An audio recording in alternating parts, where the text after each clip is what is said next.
Relembrando, né, para quem está participando hoje pela primeira vez, obrigado por estar aqui conosco.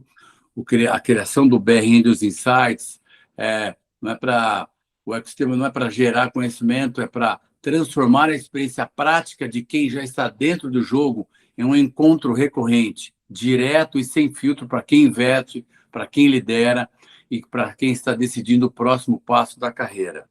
É um encontro informal, com BR Índios, membros do BR Índios com profundo conhecimento no tema daquele dia, dividindo sua experiência, seu conhecimento com o time BR Índios e com os convidados. Temos 3 pilares nesse projeto do BR Índios Insights. Aprendendo com quem já fez, não com quem leu, com quem está na teoria sobre o assunto. Trocando com quem investe. Somos aqui um grupo de investidores e que conhece, que tem vontade, que tem ânsia de conhecer sobre o assunto. Então, tem muita gente com experiência e outros que querem conhecer sobre o assunto daquele webinar. E decidindo com quem opera, conteúdo que virá ação nos próximos dias. Esse é o nosso objetivo.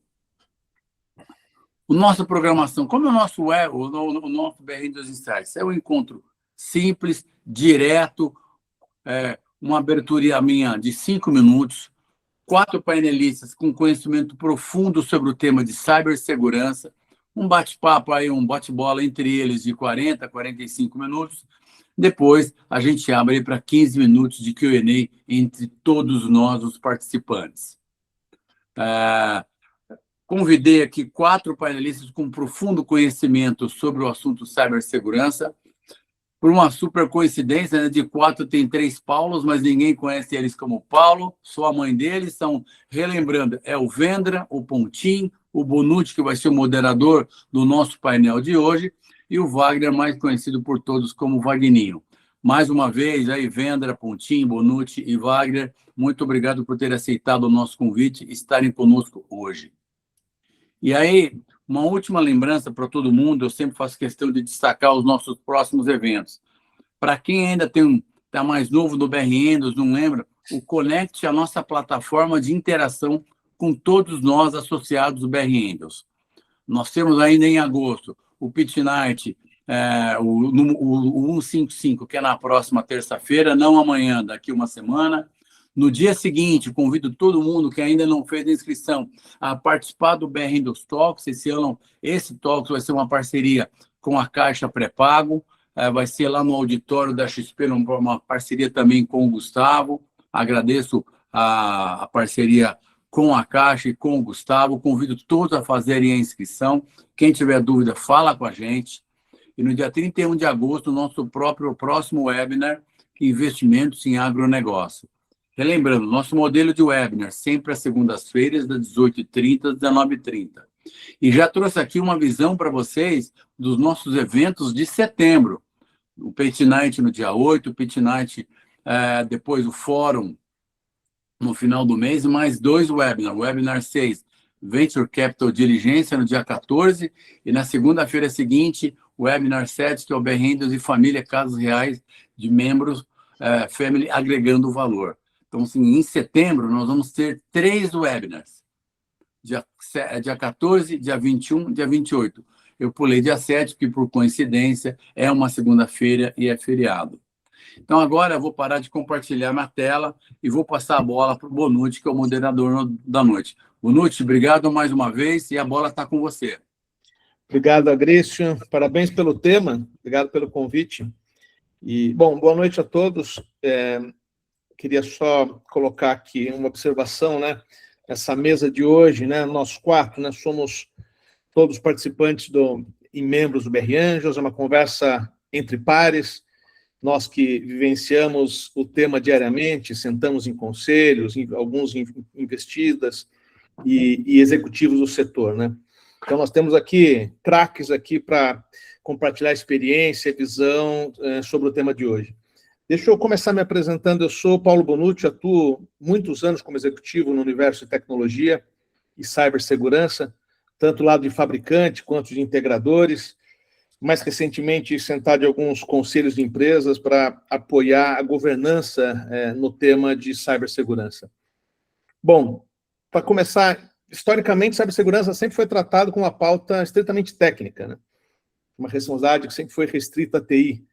E acho que nós estamos vendo que hoje que um incidente de segurança, o cenário mudou muito, né? Um incidente de segurança hoje não se limita a derrubar servidor, ele sim compromete receita, reputação, continuidade de contratos, e casos extremos estamos vendo todos os dias colocando em risco a própria sobrevivência do negócio das empresas, né? Então, para quem investe hoje em empresas, cibersegurança, ou o tema em si, virou um pilar indispensável no próprio due diligence.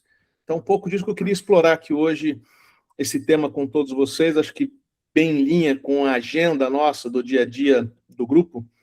E eu sei que tem um chat, né, Agrício, e acho que nós vamos ter perguntas em algum momento.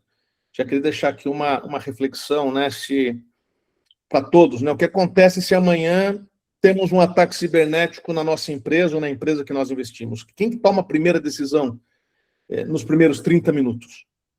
Eu acho que essa é uma pergunta aberta que nós vamos, acho que no decorrer dos próximos minutos, falar bastante sobre o tema e ver se a gente consegue responder no final desse nosso bate-papo, né?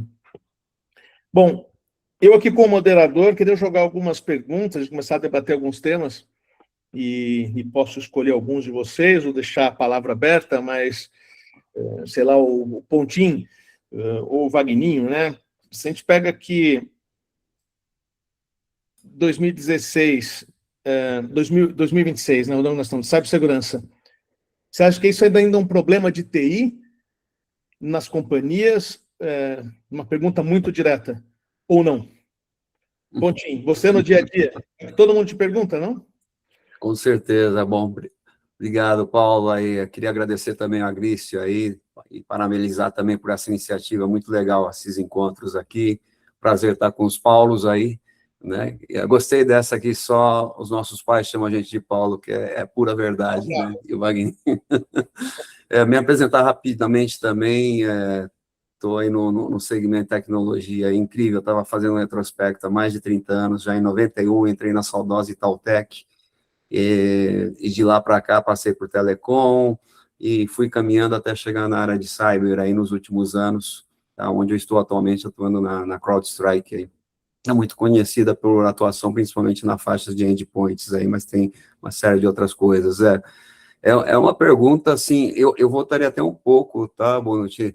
Isso perguntava-se muito para TI, né? Se TI seria um problema só de tecnologia, né? E se você for olhar alguns anos atrás, né, desde o bug do milênio lá, aquilo lá se provou, né, que não era mais um problema só de tecnologia, era um negócio que podia parar negócios, né, poderia quebrar empresas, né?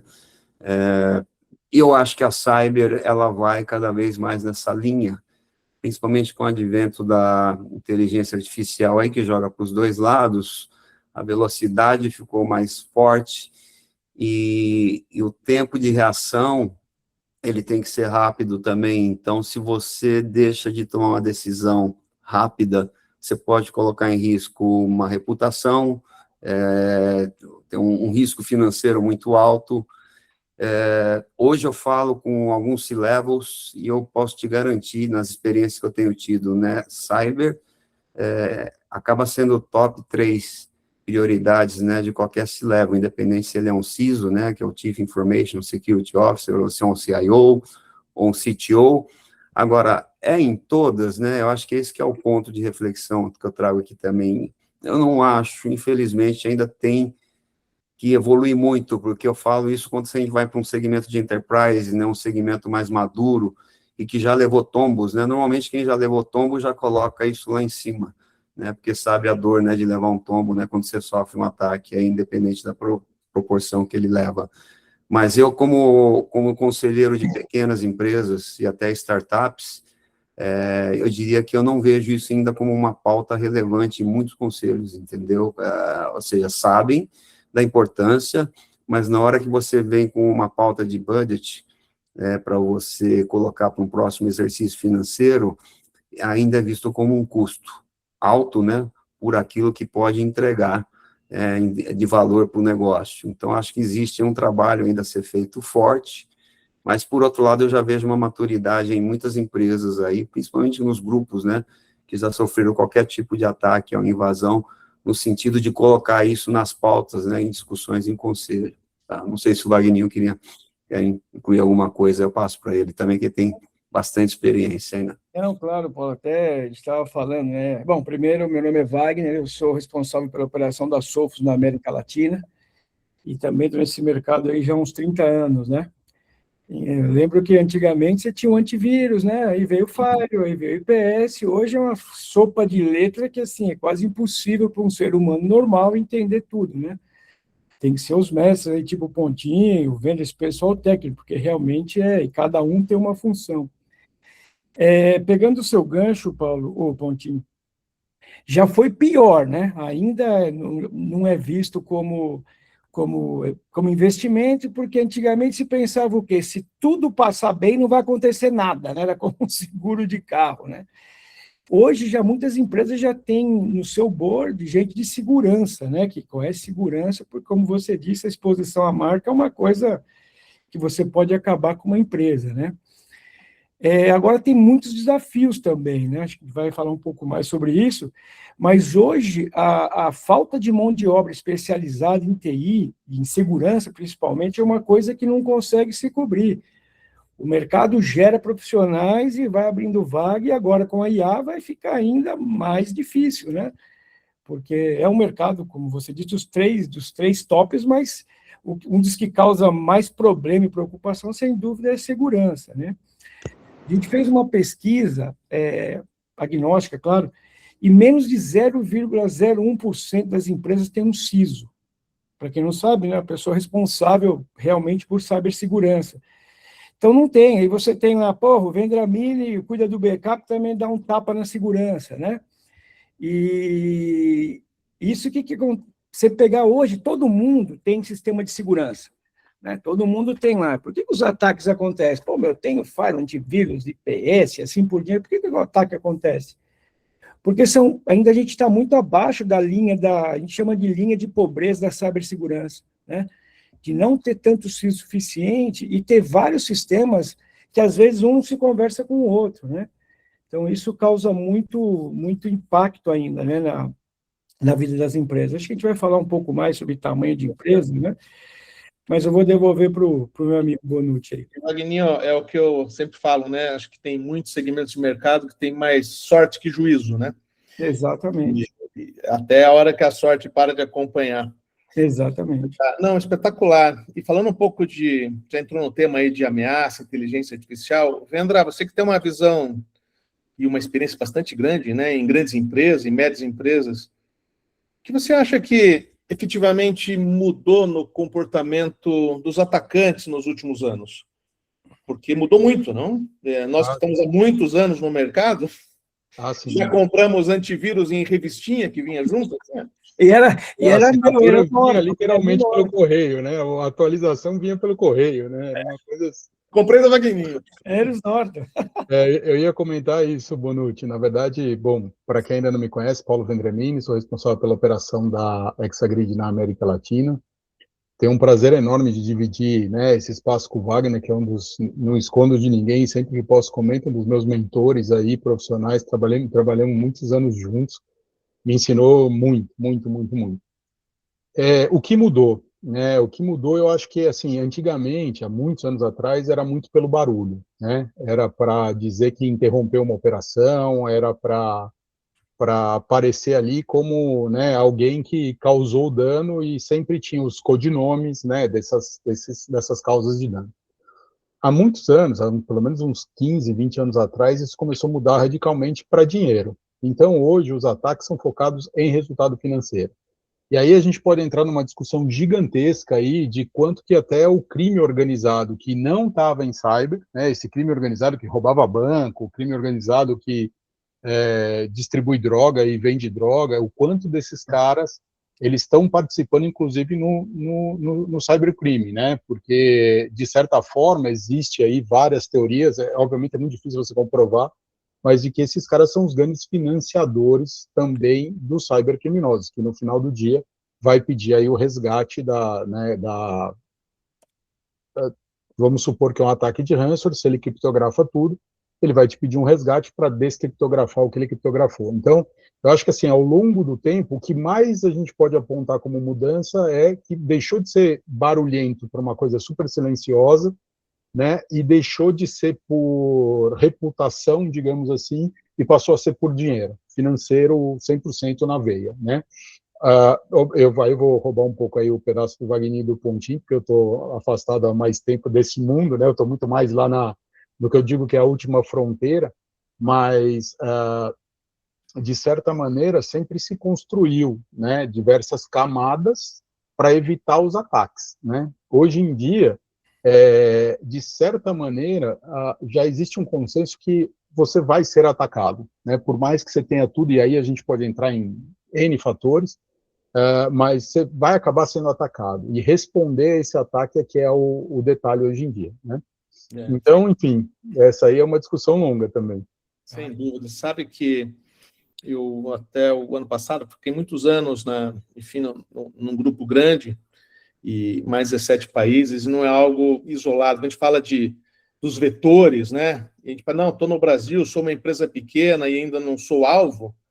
Com todas essas mudanças de automatização, IA e profissionalização da indústria de ataque, né, para se fazer dinheiro e não mais, como você falou, de reconhecimento, a certeza que isso não impacta mais grandes empresas, quem é alvo, isso impacta de forma ampla qualquer tamanho, de qualquer vertical, qualquer empresa, em qualquer lugar do mundo, né? Acho que essa foi também uma mudança que eu tenho visto bastante. Eu estou numa operação hoje como executivo de uma empresa a gente trabalha na Asion, né, que é uma empresa específica de web application, então a gente atinge muitos verticais, muitos mercados, é incrível ver o tamanho que isso se tornou nos últimos 18 meses, tá? Algo exponencial mesmo.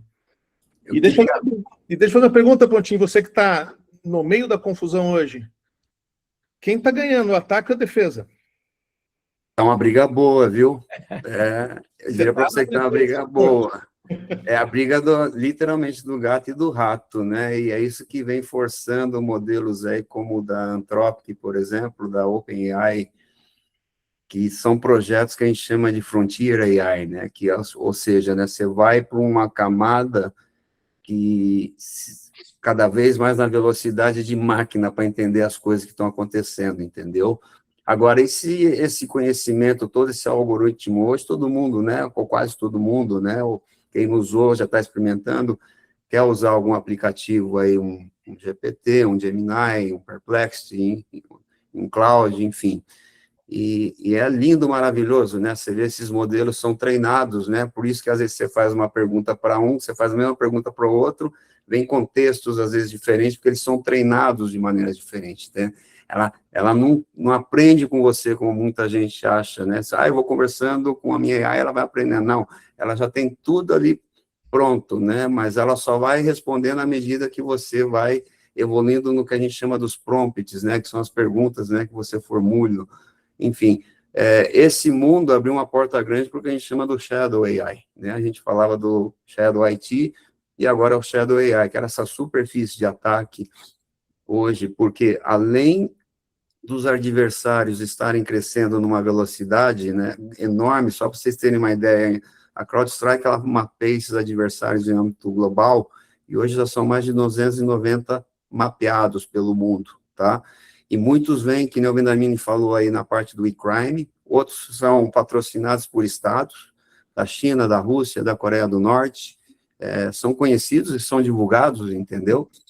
Muitos não desmentem, tem algumas facções envolvidas, criminosas, inclusive uma grande facção criminosa no Brasil, aí está suspeitas de envolvimento também com esses grupos, ou seja, como é que você faz, né? Teve o ataque do Pix, agora recentemente, aí, acho que todo mundo ouviu falar aí.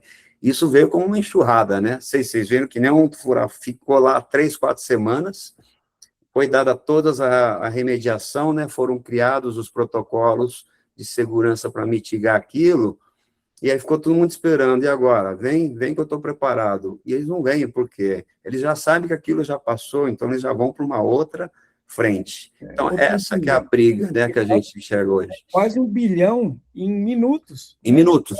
Sem ter uma arma, nada. Então, assim, E o grande problema que a gente tem, aí eu acho que é legal isso para reflexão de todos, se as empresas e os executivos não criarem uma colaboração nesse ambiente, né, o adversário vai ganhar cada vez mais essa corrida.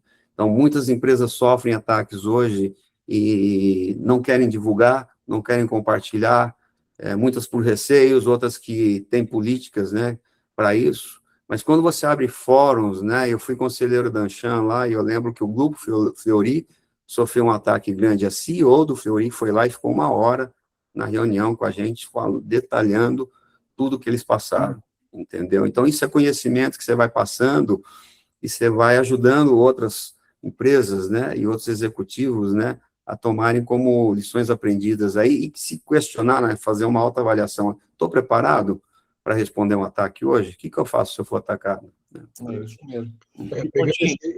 Desculpa, boa noite, mas pegando esse gancho de o que fazer mediante um ataque, né? Assim, é interessante porque, de novo, né? Como eu brinco, a gente é a última fronteira. Então, se tudo dá errado, né, para o nosso suporte que o cliente liga, e normalmente, às vezes até demora para o cliente abrir para a gente, que é suporte dele, que ele está sendo atacado, que ele foi atacado. Obviamente é que a gente já sabe, né, já tem o comportamento padrão, então a gente já dá uma provocada para ele contar antes, né? Mas o mais interessante é o seguinte, como protocolo, a partir do momento que o cliente ele liga para nós e ele comunica, né, para o nosso suporte, ele comunica que ele foi atacado, a gente entra num protocolo de ransomware, né, um protocolo de ataque, digamos assim, para poder ajudá-lo com a recuperação. Então, a primeira etapa desse protocolo obviamente, a gente aperta um botão vermelho nas nossas caixas todos, põe ela num estado que ninguém mais mexe nelas, a não ser o nosso suporte. Né?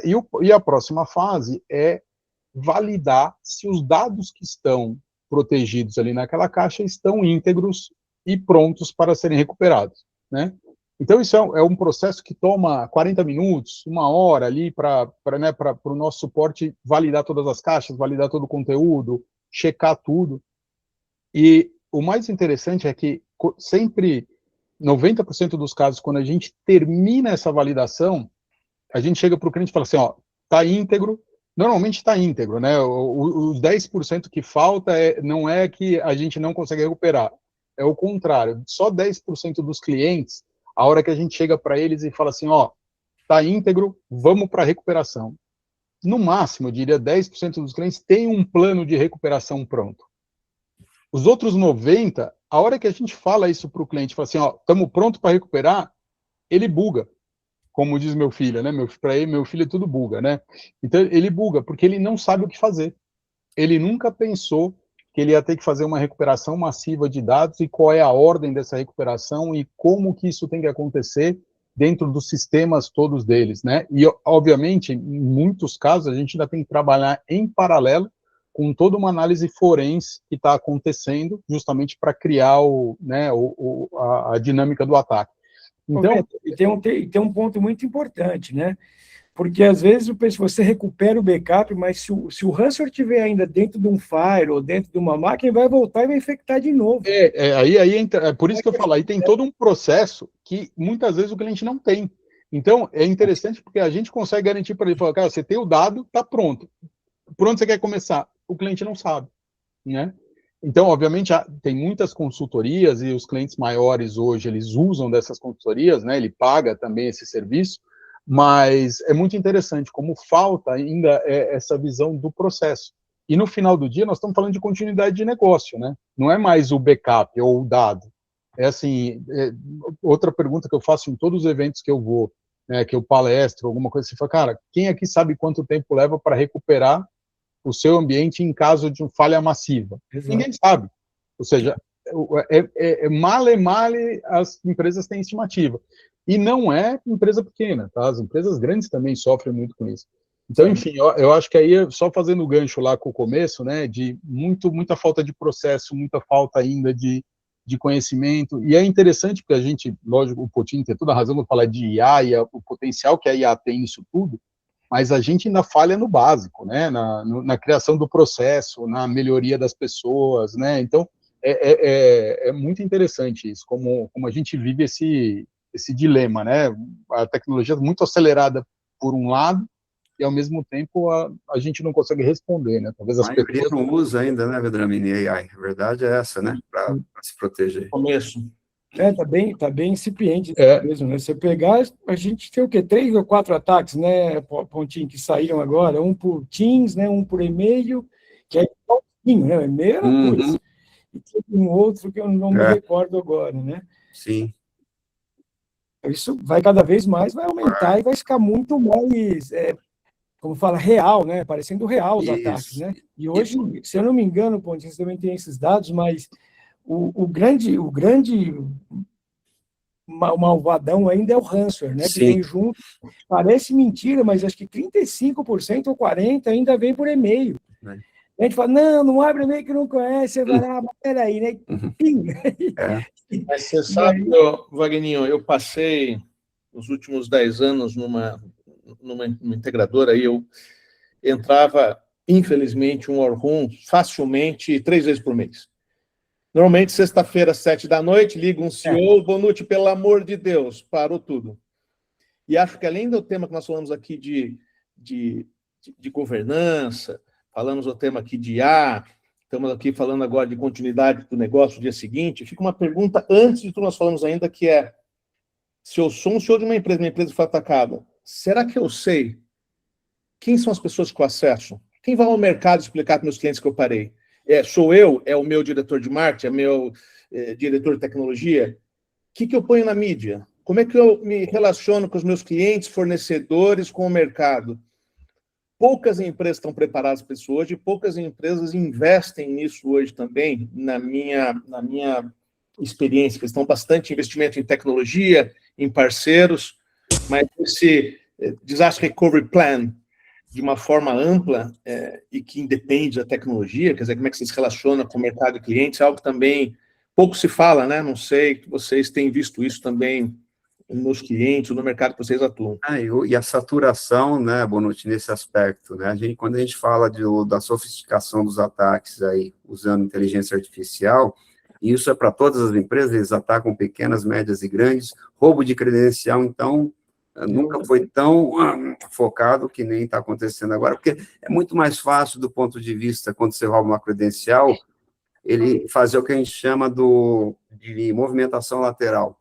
Ele entra num ponto da sua empresa e aí qualquer sistema que você tem de defesa, ele vai enxergar aquele lá como um Bonucci ou como um Agrício, porque a credencial é dele, e ele é funcionário, né? E aí ele começa a sair atacando as soluções de SaaS, um cloud, até atacar dados sigilosos financeiros, entendeu? E aí fica muito difícil, ou seja, o Shadow AI que a gente mencionou aqui um pouquinho antes, é uma preocupação maior ainda, porque hoje os funcionários têm muito a questão do bring your own device, né, o BioD, ou seja, eles usam as aplicações dos sistemas da empresa, mas usam também lá as ferramentas de inteligência artificial lá para fazer as pesquisas deles, né? Então, eles podem, muitas vezes, estar acessando sites maliciosos, pegando aí, que nem o Wagner falou, a parte de phishing, né? Que é o phishing dentro do prompt, né? Ele joga ali, né?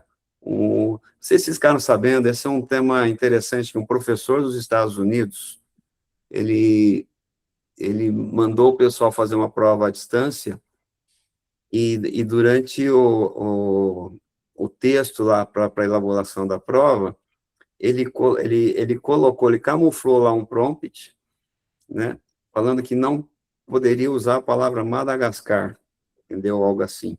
Só que todo mundo que desse um copy and paste, usando uma ferramenta de AI para responder, ele ia automaticamente lançar aquela palavra, né, Madagascar, dentro do texto lá, da resposta, entendeu? O que surpreendeu, assim, dos 32, se não me engano, 31 foram reprovados, só um passou. Ou seja, as pessoas, além de terem caído nisso, elas não estão se preocupando em pegar respostas que vêm pronta, né, dessas ferramentas, e fazendo uma curadoria, né, fazer uma revisão daquilo que está sendo escrito, entendeu? Simplesmente pegaram, deram um copy and paste, e caíram aí na armadilha do professor. Ou seja, isso daí, se um professor fez isso, você imagina grupos mais especializados que eles não conseguem fazer aí para roubar credencial de funcionário, entendeu? Deixa eu aterrissar um pouco, Pontinho. Acho que a gente tem um público bastante amplo aqui. Nós falamos aqui de ransomware, que todo mundo conhece, ataques de phishing, os ataques adicionais. Nós estamos vendo aqui agora, com o advento da IA, chama de prompt injection, né? Que nada mais é do que colocar textos num texto que está todo preto, você coloca lá um texto em branco, a pessoa não vê, copia, joga para uma IA, e a resposta da IA vai ser direcionada para aquele comando que esse atacante fez. E, Pontinho, e você sabe que esse caso é super bacana, mas no Brasil já tem 5 públicos e 2 deles na justiça, né, que chegou para o juiz. O advogado querendo fazer uma peça muito bem feita e colocou isso para o juiz dar um veredito ou um direcionamento diferente, porque o juiz também usa IA, né? Sim, temos que ficar esperto, porque isso está no dia a dia. Não dá fazer copy and paste de texto mais e jogar para Exatamente. E aí, isso trazendo para o mercado, né, que a gente está conversando sobre isso, né? A segurança para uma empresa de 10 ou 500 usuários, ou 1.000, ou 5.000, ou 100.000, é a importância do dado que você tem lá, né? Então, assim, é proporcionalmente igual. Se um escritório de contabilidade, não sei, que tenha clientes, se você roubar ou travar o escritório de contabilidade, quanto você vai pagar por esse dado, né? Pois é. Então, assim, é muito relativo, né? Paga milhões ou paga menos.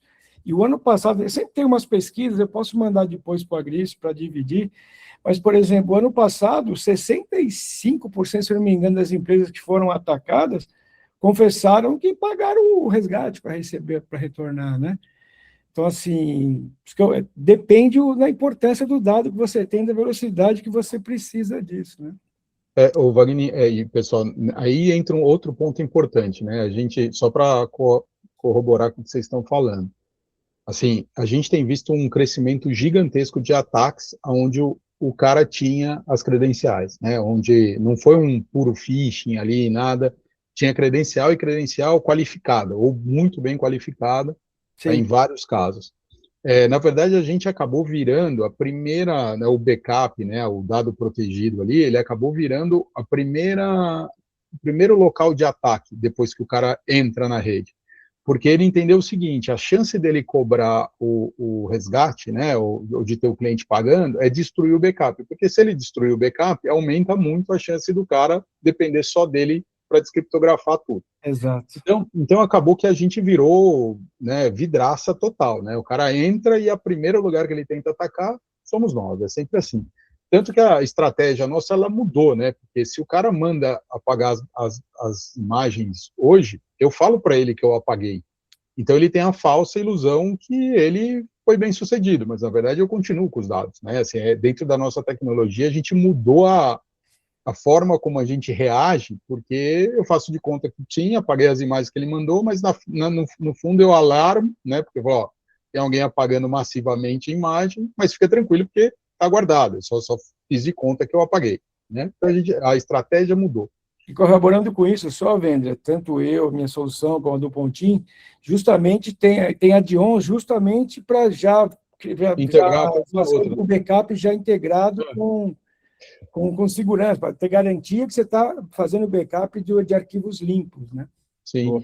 E outra coisa importante é que, assim, quando a gente fala de ataque, se recuperar a quantidade de negócio, né, checar se ainda não tem vírus no que está sendo recuperado, tudo isso é extremamente importante.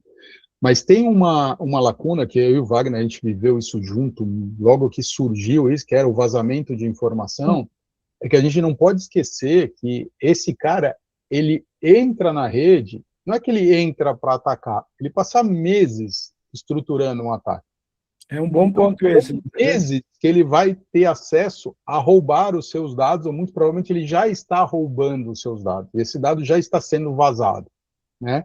Então, obviamente, quando chega no momento crítico, que tudo foi cifrado ou criptografado, e ele precisa ir lá e recuperar, é o backup, é isso que a gente está falando. Mas, ao longo do tempo, a chance de que os dados dele já estejam vazados é enorme. E aí, obviamente, entra todo o impacto de dados de clientes, né, de dúvida. Enfim. Deixa eu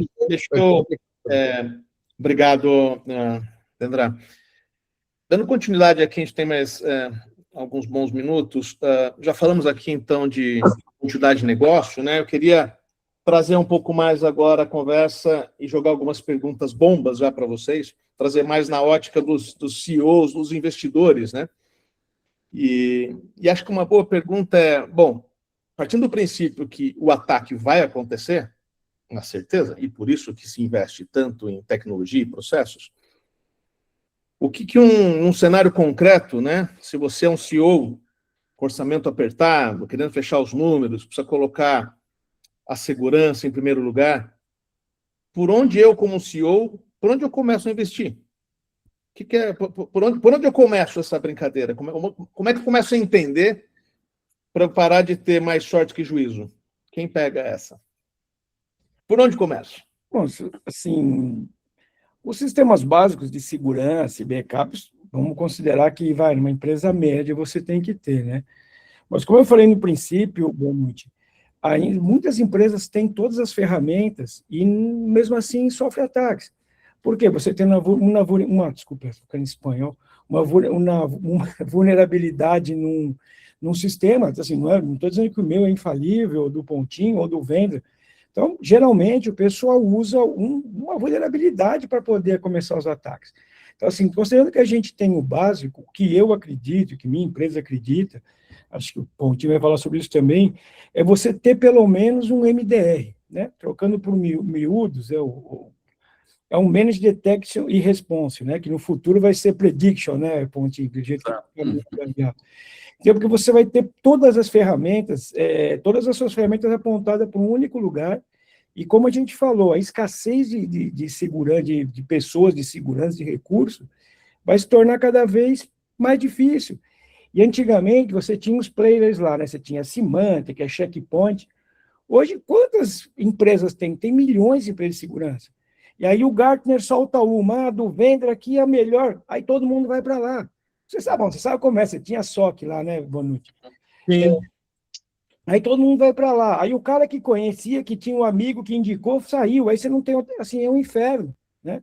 Então, assim, a gente acredita muito que o MDR, de novo, não é um milagre, mas a gente entende que é um caminho, que é um dos melhores caminhos a se seguir nesse mundo que vem pela frente aí.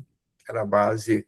Eu concordo e eu acho que além disso, o que me preocupa muito hoje em dia é visibilidade e governança do ambiente, né? Eu não vou abrir o nome, mas um cliente grande, um multinacional nosso, a gente foi fazer o que a gente chama de health check, né? Nada mais é do que um check do ambiente deles, né? Que eles tinham contratado alguns serviços, inclusive o MDR, aí que o Wagner falou, só que, pasmem, né? Eles só tinham implementado 25% do potencial, né? Ou seja, estavam comprando, diria uma Ferrari, vai só hipoteticamente falando, né, e estava usando o Fusca, entendeu, do potencial, né.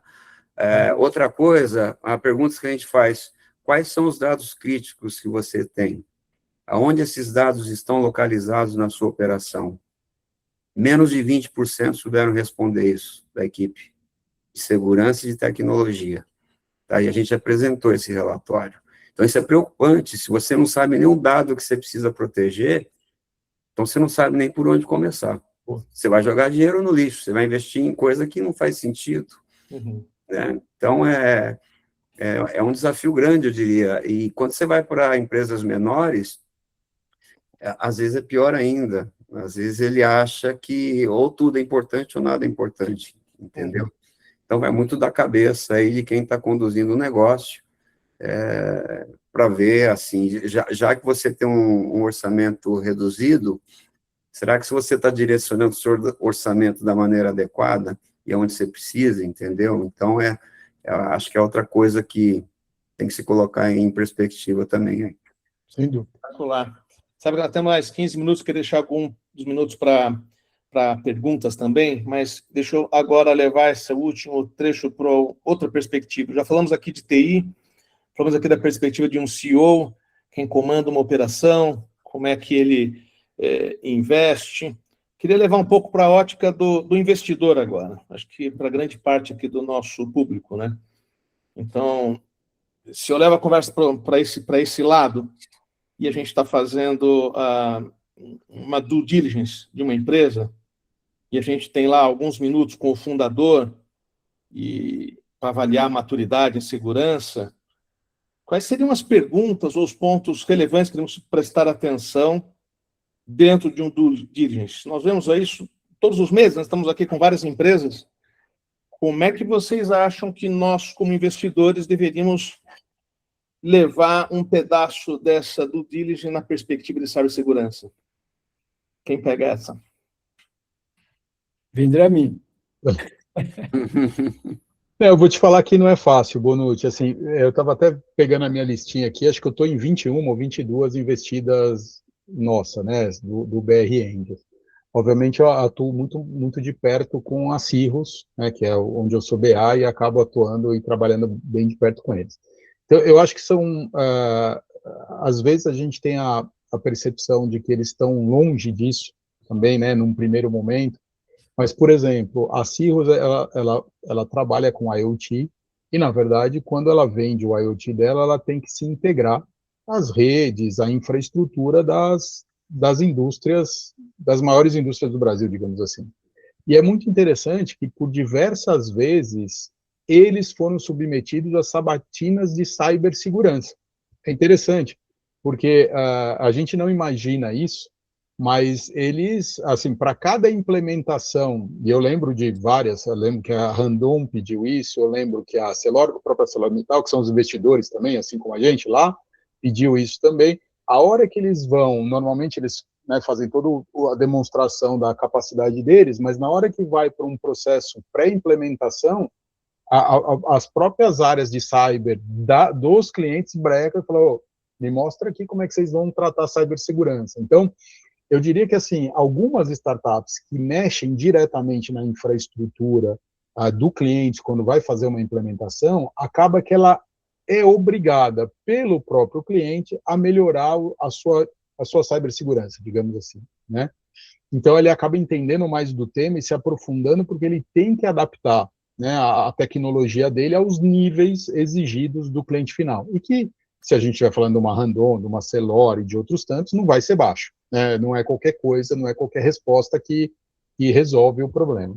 E até porque, né, Vendra, a quantidade de ataques à planta de empresas aumentou também exponencialmente. Né? Muito grande. Assim, a gente chegou ao ponto, eu tenho algumas referências, eu vou falar da Volkswagen no México, porque a gente está protegendo diretamente o dado da planta. Assim, o TI já tem, é outra discussão lá, mas a gente montou um projeto para proteger a planta e cada uma das plantas de produção. É muito interessante, né? Pegando o gancho com o Wagner. Agora, desculpa, boa noite, eu ia só terminar, né? Agora, tem muita gente que aí muitas startups que elas vão por um caminho diferente de muito SaaS, né? E aí, normalmente, é um tipo de preocupação diferente. Então, enfim, aí cada uma é uma história diferente, na verdade. A Grício, acho que levantou a mão, a Grício, não sei também se temos perguntas. Temos eu queria começar nesse nosso bate-papo com vocês, começar a trazer os nossos convidados para essa interação, mas eu tenho uma primeira pergunta, assim, com tudo que vocês falaram, eu que fiz aí um warm-up com vocês antes, assim, o tempo está passando e a escala de ataques, de criminalidade mais sofisticada, cada um de vocês deu exemplos reais do que vem acontecendo, até o Wagner falar, acho que 20% a 30% ainda vem por e-mail, e o Podinho falou que um CEO que foi na Mchan falar publicamente, minha empresa foi atacada, aconteceu assim, assim, assado.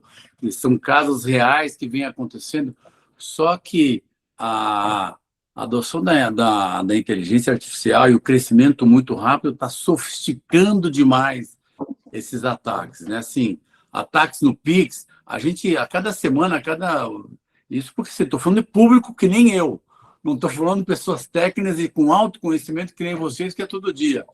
Até eu citei na nossa reunião de warm-up, assim, semana passada ou atrasada, eu estava passando em frente à televisão, vi uma O Milton Maluco, que é o presidente do Itaú, estava dando uma entrevista, nada a ver com o nosso assunto, eu só pensei o seguinte, esse cara vende o que todos nós queremos, dinheiro e acesso a crédito. Eu imagino o que existe de ataques por trás dos grandes bancos do mundo, o Itaú é o maior banco da América Latina, e até um pouco trazendo para a nossa realidade. Você puxou muito bem, Bonucci, que é, e as nossas investidas, com maior ou menor grau, como é que nós, investidores, olhamos para os novos investimentos? Então, é um assunto preocupante, a gente podia ficar aqui uns 3 dias sem descanso, discutindo sobre esse assunto, mas eu queria que vocês comentassem um pouco, assim, do nosso lado, como é que a gente olha e todas as notícias que vêm sendo de uma forma recorrente, sem citar exemplos de empresa, claro, mas é um assunto, eu vejo assim, cibersegurança é um assunto extremamente relevante e de extremamente preocupante. Até não lembro quem, que acho que foi o Pontinho, que falou, não existe mais assalto à agência bancária, né? Eu faço pelo computador agora. A gente não ouve mais dessas notícias. E, Agrício, nós estamos falando aqui de cibersegurança, ataques, não podemos esquecer também que com a IA, o exponencial de fraudes, que é diferente de cyber ainda. Exato. Escrito fraude em empresas ou na população, nas nossas investidas, é gigantesco, e com a IA multiplicou para não sei quanto isso multiplicou, e quanto vai multiplicar. Sim. O tal do deepfake lá, né? O cara pega teu documento e ele monta a sua cara pelo documento que você mandou lá para abrir uma conta. E acho que o grande ponto, né, quando você falou de volume, acho que a questão da IA é a questão da automatização. Nós tínhamos grupos que atendiam um volume de fraudes ou ataques. Hoje você automatiza tudo isso. Você larga um agente, um hacker agente, e ele multiplica a velocidade por 1000, porque ele ataca muito mais gente. Vou dar um exemplo, quando a gente fala de fraude. As nossas mães, quem tem aqui é mãe, eu tenho uma mãe de 80 anos, eu garanto para vocês, todos os dias, ela recebe 10 ligações que ela não atende mais, porque eu não deixo, todos os dias com fraudadores. Uhum. Todos os dias. Uhum. E não ligam para mim, ligam para ela. Por que ligam para ela e não para mim? Entendeu? É essa inteligência que está sendo colocada de forma massiva no mundo inteiro. E que vai impactar a nossa vida direto. Vou deixar aqui para os outros. Boa noite, obrigado aí. Quem tem perguntas? Não sei se nós temos no chat, Agrício, na verdade, alguém abre. Aí, a Elisa. A Elisa. Nossa, Elisa aqui, tudo bem, Elisa? Só sabe tudo de cyber. Elisa está mudo. Oi, Paulo sabe que eu trabalhei um tempão na Tempest, que foi depois de ir para a Embraer, então venho do mundo de cyber também. E eu queria entender com vocês, assim, o que é que vocês estão vendo? A gente falou muito de IA, mas o uso da IA, né, pelas pessoas, né, pelos funcionários, isso também está gerando algumas vulnerabilidades, né, porque nem sempre o funcionário usa a IA que deveria usar, usa aquela pessoal. Como é que vocês estão vendo esse cenário aí, também do uso indiscriminado nas empresas de IA? É uma das grandes preocupações, Isa, que nem falei, a preocupação ligada ao que a gente chama do Shadow AI, né? Ou seja, você tem aí tanta parte de desenvolvimento de soluções AIs para o business, né? Que aí você corre um risco também de vir algum hacker adversário, né? A gente chama mais de adversário agora, e penetrar nisso daí na própria desenvolvimento do seu software, entendeu? Antes mesmo dele vir a campo, né?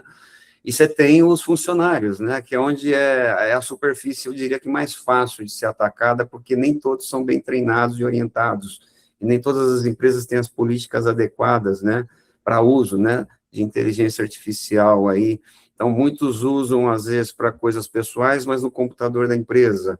Na hora que ele está usando isso, dá um conflito de interesse grande, e aí você não tem essa visibilidade em todas as ferramentas, às vezes. E aí ele está trazendo, né, coisas maliciosas, né, sem querer, né, e acabam sendo alvos. Eu acho que hoje esse é um dos grandes desafios, né, no que eu venho conversando aí. É claro que tem toda a parte de proteção aí, de superfície, né, da empresa, de várias camadas aí, mas a preocupação dos funcionários que estão fazendo uso indiscriminado de soluções AIs é o que mais preocupa hoje, porque, e é onde os adversários estão percebendo que eles jogam a rede lá e vem mais peixe, entendeu? Não E sei se vazamento de dados, né? Porque assim, potencializa muito o vazamento de informação privilegiada, né? Isso sem dúvida nenhuma. sim. Mas Elis, eu vejo que a IA, na verdade, se a gente esquecer a IA por um minuto e tentar comparar, né, o atacante com o defensor, né, pegando ali a linha do pontinho, a diferença é o foco, né? Eu costumo dizer o seguinte: o atacante ele foi contratado ou ele se auto remunera, digamos assim, para ficar 100% focado em como atacar uma empresa. Então é dedicação total, né? Do outro lado, os times de segurança, os times que a gente tem, obviamente, quando a gente fala de segurança as a service, aí você tem time dedicado, é uma outra história. Mas, no geral, você tem funcionários que estão dividindo o seu tempo entre diversas tarefas, né? Então, assim, é uma questão muito de energia e foco. Essa é a grande verdade. Aí, obviamente, isso se traduz em despreparo profissional, porque o cara também não consegue se preparar tanto, e falta de processo, porque também ninguém tem tempo 100% dedicado a ajustar o processo, coisa que o atacante faz, né? Porque o processo dele é redondinho. Então, eu acho que assim, aí essa sempre foi a equação, né, existente. Como que eu consigo, dentro da empresa, melhorar as pessoas e melhorar os processos, para chegar no nível do que o atacante tem com dedicação. Então, eu acho que a IA, e agora eu vou trazer a IA, sem dúvida nenhuma, o que está acontecendo? De novo, o foco. O atacante ele já entendeu que a IA pode ajudar muito, ele está tirando o máximo de proveito que ele pode disso. As empresas, na verdade, ainda estão patinando muitas vezes, né? E aí, mas eu continuo achando que a IA vai ser uma boa resposta, porque uma IA bem treinada, ela vai conseguir suprir um pouco desse gap de falta de conhecimento e falta de processo, né? Então, sem dúvida nenhuma, a gente vai ter que tomar cuidado com as velocidades, porque a do atacante tende a ser mais rápida, né? Mas é um pouco disso. Eu acho que a IA tende a ajudar o mundo corporativo a melhorar o desenvolvimento das pessoas e assim como seus processos. Eu vejo desse jeito. Excelente. Obrigado, Elisa. Obrigada. Estavam começando a surgir perguntas aqui já por chat, e o Bruno colocou uma muito boa, voltando aqui à visão de investimento, né? Que é como vocês têm visto a abordagem dos conselhos em relação a cyber. Eu não vou responder, vou dar só uma introdução. Eu fiz minha certificação de conselheiro não há muito tempo, fez uns 5 anos atrás, e todos os meus colegas executivos de cibersegurança, todos estão em algum conselho. A demanda por conselheiro de cyber é gigantesca e te garanto que não tem quantidade, talvez nem experiência para atender a demanda de mercado. Isso da minha visão, não sei a visão do Você abordou isso no começo, né? A maioria dos conselhos hoje, sei lá, 90% exige uma pessoa com conhecimento, né? Não, claro, não é só bits e bytes, mas também para, como disse o Paulo, tem o pontinho, né? Tem tudo, Paulo. Tem uma visão ampla do seu negócio, o que você precisa fazer e como responder, qual o dano que pode causar à sua imagem, todo esse tipo de coisa. Então, assim, é fundamental ter alguém no conselho que seja de segurança. Muitas vezes tem executivos de dentro ou profissionais, mas é isso. Mais alguma pergunta, gente? Estamos caminhando aqui, eu com a minha árdua tarefa de moderador, né, Gris? Toma conta aqui da agenda. Mas a gente pode esticar mais um pouquinho, não tem problema nenhum, quero mais. É uma interação do nosso grupo com vocês. Eu acho que assim, o assunto é muito rico. E a Cruz, se você me permitir, aqui ninguém é dono da verdade, né? É um papo entre colegas investidores. Se alguém quiser colocar algum ponto também, eu acho que é válido, né? E trazer algo que a gente não cobriu aqui e que possa ser relevante também. Não, com certeza. Sabe um outro ponto que eu pensei aqui, assim, vocês estão falando das grandes empresas, de uso de IA entre as IAs aprovadas pelas grandes empresas versus as pessoais, assim, cada vez mais regras internas e eu imagino grandes grupos, 10, 20, 30, 50 mil funcionários. Como é que você controla esse exército todo? O que pode, o que não pode? Você saber o que ele não está usando hoje, pós-pandemia. O mundo híbrido é uma realidade, né? Quantas pessoas que a gente conhece falam assim, não, na minha empresa é 5 dias presencial, não posso fazer nada fora. É extremamente difícil essa realidade. É uma realidade hoje muito, cada um num lugar, um mundo híbrido, e aí vocês, o pessoal os técnicos, cada vez mais implantando controles de acesso para tudo, para tentar o mínimo de vazamento possível. E assim evita ataques de todas as formas. O pessoal fica bravo, né? Quando você vai acessar alguma coisa lá, você tem que digitar um monte de senha, né? O MFA que a gente fala lá, A gente xinga vocês, o usuário xinga vocês. Xinga, porque... Mas aí você vê, eles não sabem o que está acontecendo, o que a gente chama nos bastidores, né? Então, a gente sofre ataque direto, né? Eu tenho clientes que ele abre o dashboard lá, a gente vai se divertindo, a gente vai vendo os ataques acontecendo e eles defendendo como se fosse um campo de batalha, né? Desculpa, não pode falar, chega a ser divertido, né? Eu ia dar um exemplo da empresa que hoje estou na Asium, né? Uma empresa que nasceu no Brasil, mas já é global, e eu estou há pouco tempo, e é incrível a velocidade da empresa na adoção de IA. E aí os executivos, hoje em dia, as empresas mais maduras ficam nessa área tênue que eu preciso fomentar os meus colaboradores a IA, fazendo gamification, ganha prêmio quem cria mais agentes, porque isso é sobrevivência de negócio. As empresas hoje têm que estar com todos os colaboradores, sabendo tudo de IA e usando o dia a dia para todo e qualquer processo da companhia. Isso é questão de sobrevivência. Por outro lado, como é que eu dou governança nessas informações, processos? Então, acho que o grande desafio hoje de um CISO, de um CIO, é como é que eu dou velocidade no lançamento de ofertas de adoção de novas tecnologias, como IA, e protejo a minha empresa para não ser atacada. Então, acho que quando a gente fala de uma empresa madura com cibersegurança, é exatamente esse balanço, porque se eu fecho toda a companhia, eu não cresço, se eu cresço muito, eu tenho o risco dela tombar do outro lado. E acho que a IA isso potencializou. Voltando ao exemplo da empresa que eu estou hoje, todos os colaboradores do IA, todos os dias, em todas as áreas. E fica uma questão de um alto investimento em segurança, você governar a forma de utilização disso, que é algo muito novo. Poucas empresas têm, é algo recente. Então, assim, eu acho que esse que é o desafio atual que nós temos hoje, que a gente fala de IA, que se fala muito. Agrício. Aqui aqui na minha empresa, todo mundo eles fecharam com... Cara, a gente faz parte de todos esses comitês aí, da Anthropic, do OpenAI, mas aqui a gente decidiu usar o Copilot. E assim, parece brincadeira, o que se faz com esses agentes é impressionante, né? É assim, absurdo. Então, no nosso caso, todos os funcionários têm acesso já.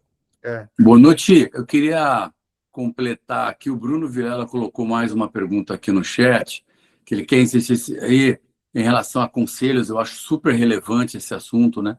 Quais as principais perguntas que vocês acreditam que um conselheiro deveria fazer? Imagina uma reunião de conselho de uma empresa grande. Quem está lá? O CEO vai chamar o CIO, não? Como é que expõe esse assunto? Quais são as grandes preocupações? Eu posso responder e passar a palavra para meus colegas também. Por favor.